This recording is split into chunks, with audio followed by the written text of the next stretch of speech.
Hey, everybody. How are we doing? I know it's kind of late in the evening to be tuning in to a live.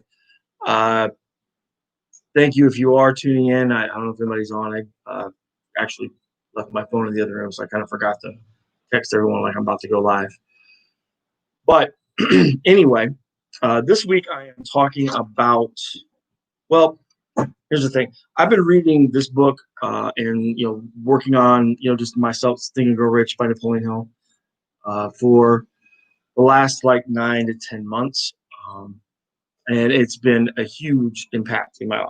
Um, if you've never read this book, or if you like picked it up once, like, oh yeah, I read it. I did that too. Like I literally, I've read. I got to work on that one.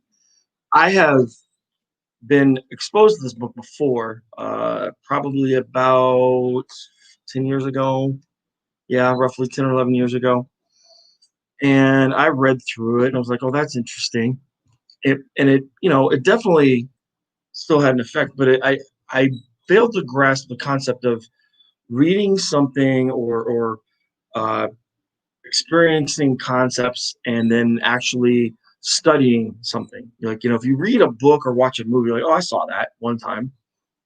Uh, but there's a difference between reading or watching a movie one time and then watching or reading or flooding your subconscious and conscious mind with information um, that can help create or influence you, or you can learn from uh,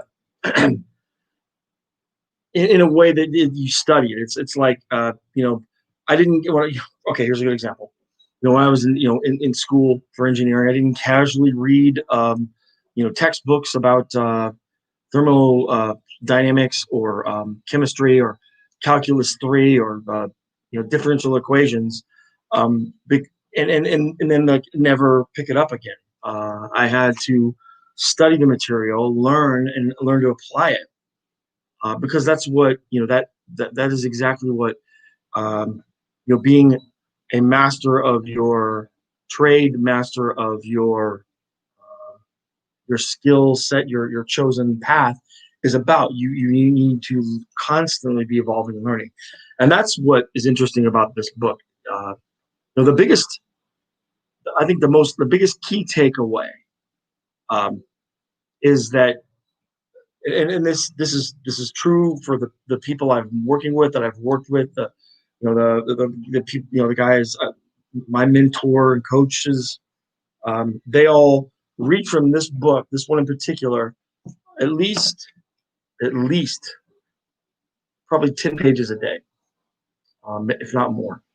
I'm constantly, rereading stuff. And what's some people be like, well, I've already read that, so I got that. Well, here's the thing. See, the material and information stays the same. Like it's in print, so it's not like it's gonna be different. But when you read it the next time, maybe you're different. Maybe you read something and you took something away, and then it came because everyone's experienced this, right? You read a book or you watch a movie. I just had the same experience the other day. I was watching something and I realized, I'm like, oh my goodness, I've watched this like 15 times, or I can't remember, and I can't remember what movie it was, but I'd seen it a bunch of times before.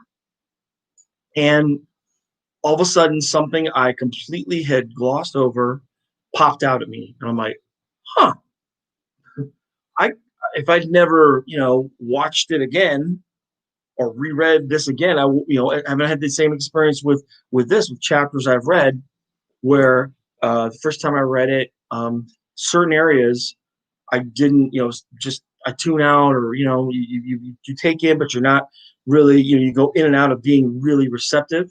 And then later on, I reread it, and that area that I didn't pop out before pops out at me, and I'm like, holy crap! I read this before. I don't remember, that striking a nerve inside of me.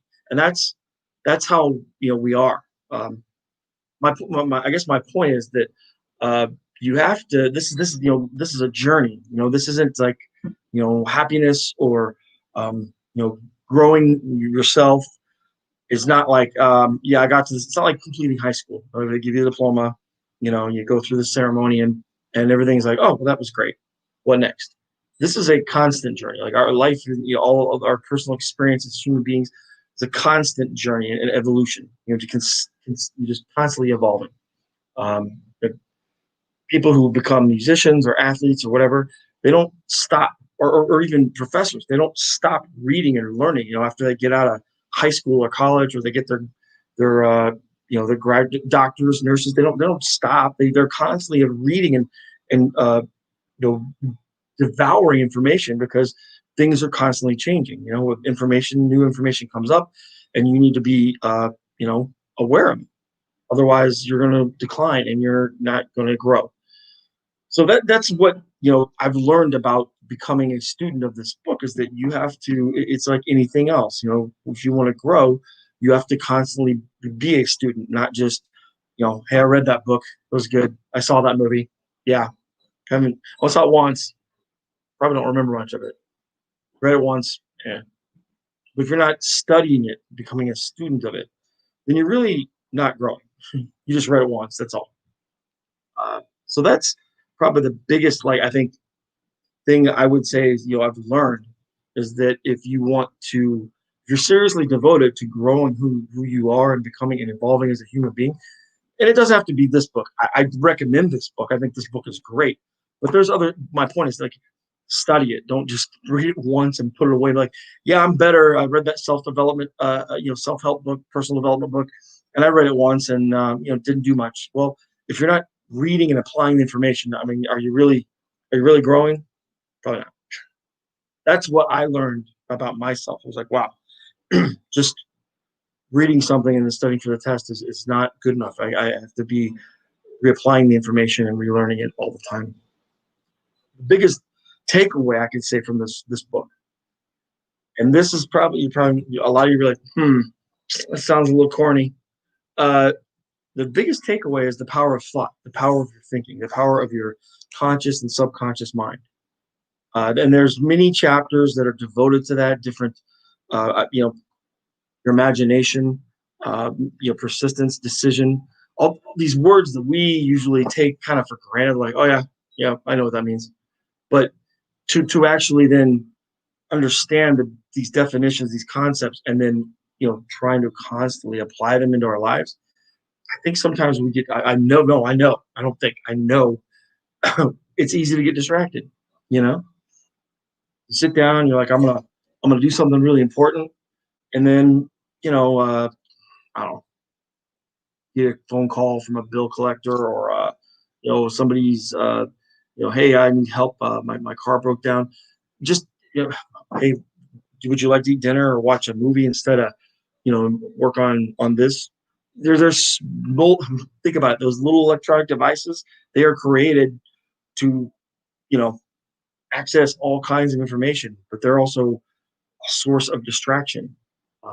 So I guess my point is that if you know you aren't actually doing this work where you're studying, then I learned about myself. I'm not trying to push this on anybody. I learned that, hey, I need to create some time where I can sit and study, and I'm going to devote this time to me and working on me, and I'm actually going to like learn this stuff and then apply it.